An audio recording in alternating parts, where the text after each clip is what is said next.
right, here we go. It is the Nightcap, brought to you by Galactic Fried Chicken, right here on BearcatJournal.com. As always, visit our good friends at Galactic Fried Chicken, www.galacticfriedchicken.com. Download the app for Android, iPhone, everything Galactic.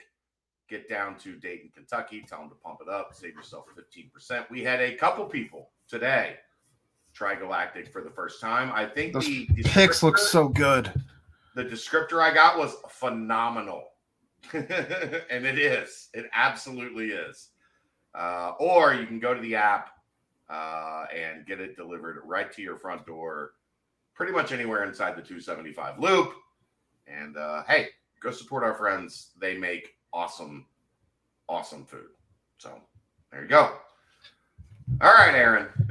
We are getting into a point where we're gonna be doing a lot more of this, where you're gonna drive the car, come up with the discussion, and I'll just be over here, as in the passenger seat, being that grumpy guy in the passenger seat.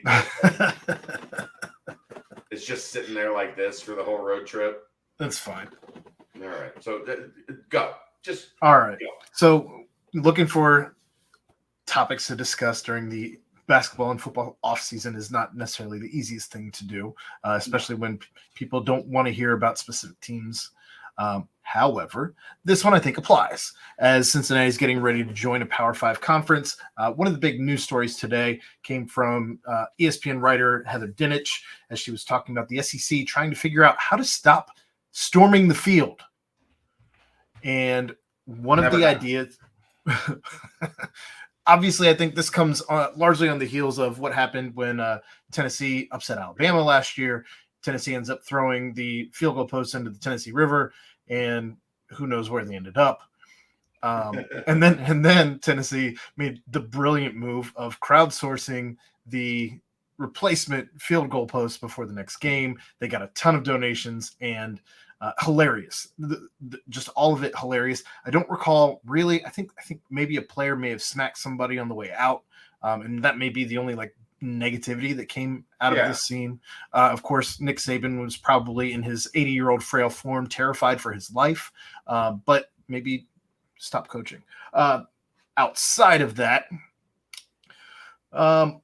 they are discussing one of the options they're using because as things currently stand, you get a $50,000 fine for the first game, a $100,000 fine for the second game, and a $250,000 fine for every game thereafter. And those aren't working. And I don't know if that's just I don't know how when that resets or if it ever resets. As far as is it per season and then it resets where it's 50,000 again the next season? Who knows? But one of the options that they're mulling is to take a home game away when you play that opponent next season. So if that rule were in application for Tennessee for next season, they would lose their next home game against Alabama. That's wild. That's drastic. As if Alabama doesn't have enough home games on their schedule already anyway. I mean, they have 8 home games every year, but what I guess here's my question. Was there someone seriously injured? Well, the people who jumped and maybe landed because it wasn't. I have heard. It wasn't a small jump for some. I have heard the last time that the field was stormed at UC, the people that were dropping down in the notches, there were idiot-related injuries. I mean, even at UC around. I was gonna say it's not, the notches aren't huge, so it's just go around. It's not a big deal, but I digress. You'll be on the field 30 seconds later. Than everyone else. And since Cincinnati might have the easiest stadium in all of football to actually go through. I mean, I've seen even as far as students go, like that, there can't be anything easier to storm the field from the student section than you have at UC. You know what? And here, Aaron, here's the thing. Like the Houston game, the AAC championship game, where it was very clear if Cincinnati won, they were going to the college football playoff. The fans were going to storm the field. Security moved the gates. You know what I did? I stood in the north end zone. Same. I was there. Me and Brent were also in the north end zone. We weren't all together, but Brent and I were on the one side of the field goal post. I think you were on the other side of the field goal post, like further towards the corner. But yeah, we did the same thing. We didn't get in the scrum. We made a video of it, I think, and we even I believe I posted it on Twitter. But like, I made like a 6-minute video of me just like walking around through it as it was happening. I was perfectly safe. If you have a brain, these things aren't difficult. If you were at Tennessee and you were on the field, guess what? You knew. If you had a brain, you knew that all of these people were coming down here.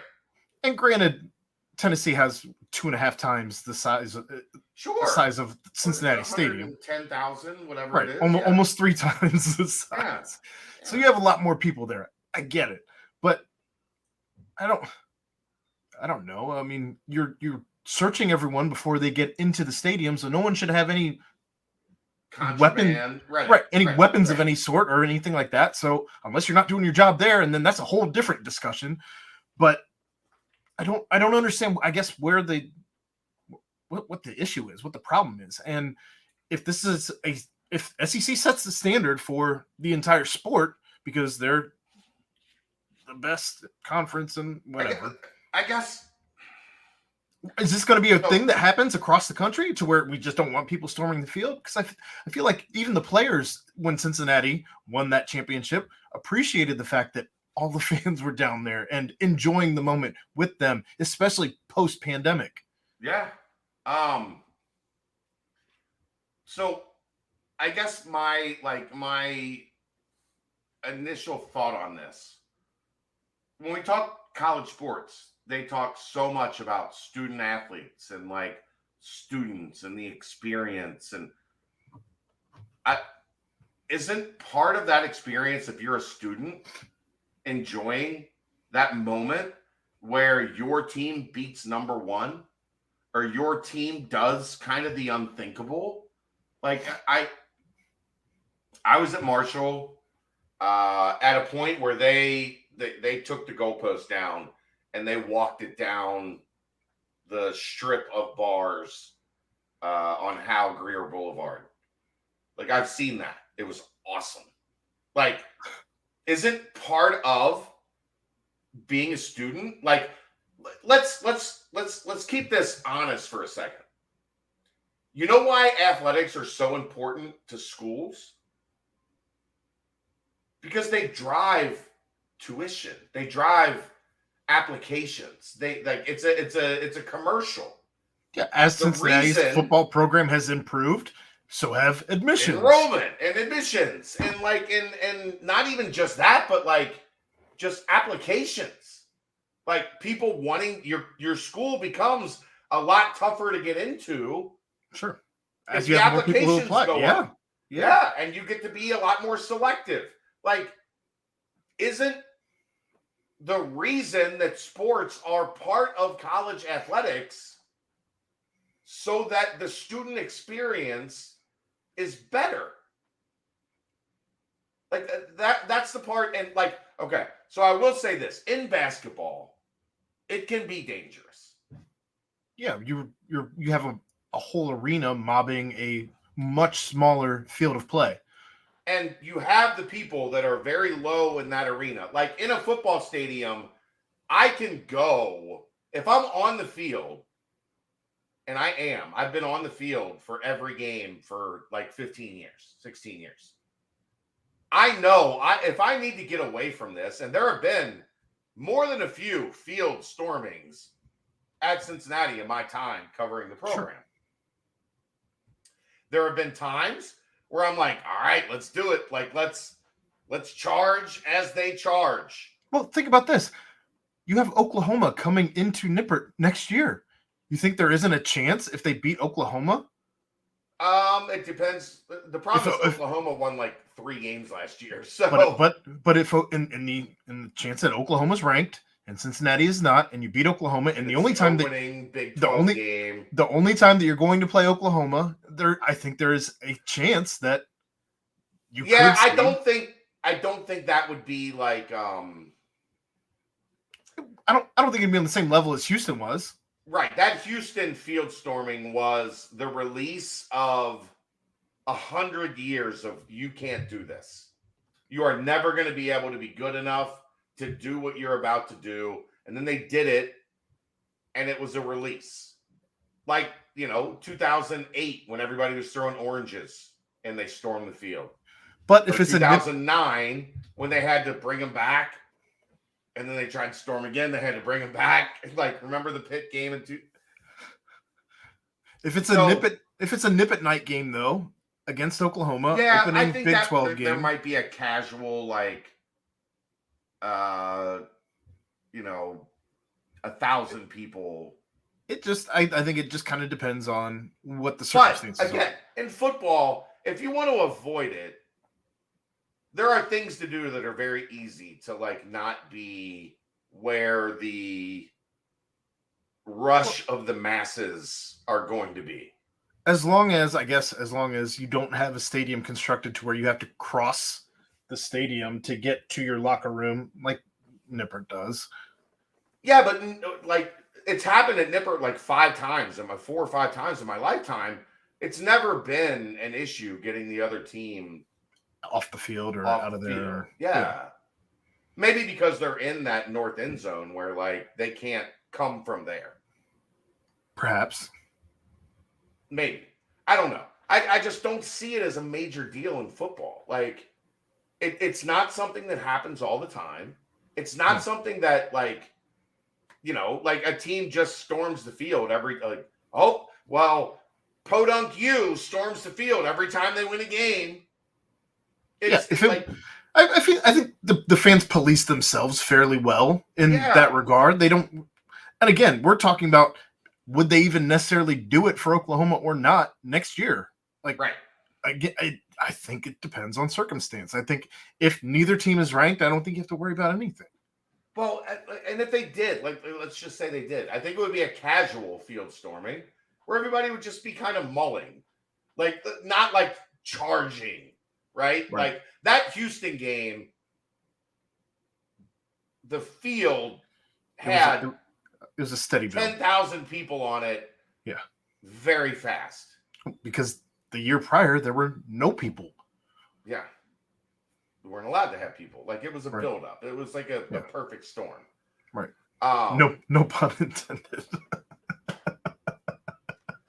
But I don't know, man. If you're the SEC and it just means more, and guess what? You got Alabama in your conference who is the juggernaut, and beating them is everything to your program. It's got the potential to change the trajectory of your football program if you beat Alabama.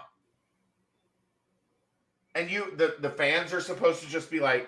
It goes against everything that is college sports.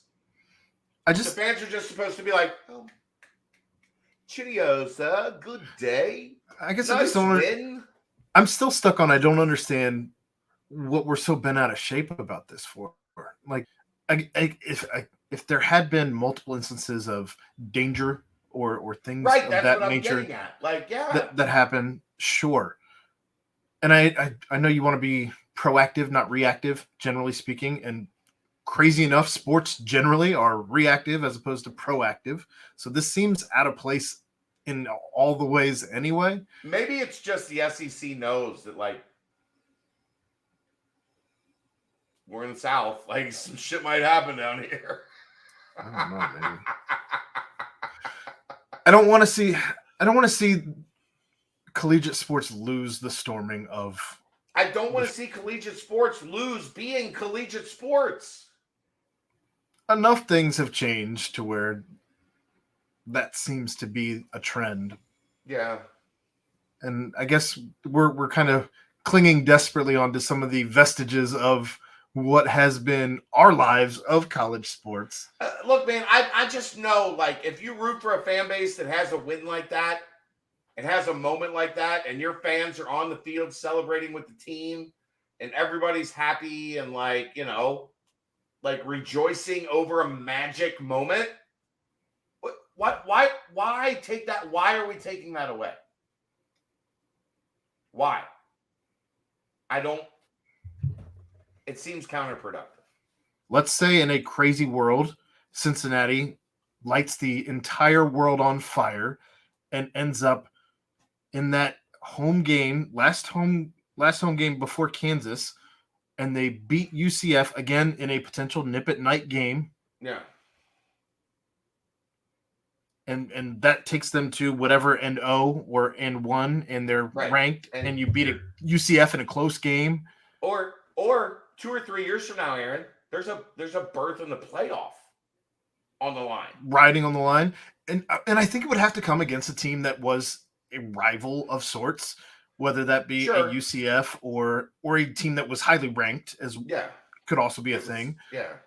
So either a West Virginia or UCF in that first scenario, or whoever potentially could be ranked later in the season, a where you're or a Baylor or whatever. Whether you're looking for a bowl berth or whether you're looking for getting into the Big 12 championship, New Year's Six Bowl or the playoff or the Big 12 championship. Yeah, there's a lot of different ways it can go.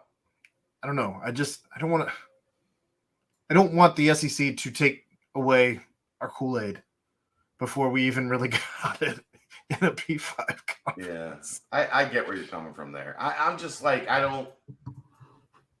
part of the reason college sports is so special are because of things like field stormings. Like when, it just, the emotion and energy in a place erupts because like take Tennessee, Alabama. Like we keep going back to that one. Alabama has punked Tennessee for like 25 years. And to do it on a field goal. Yeah. And at that time, it felt like Tennessee until the next week, I think, when Hendon Hooker got hurt.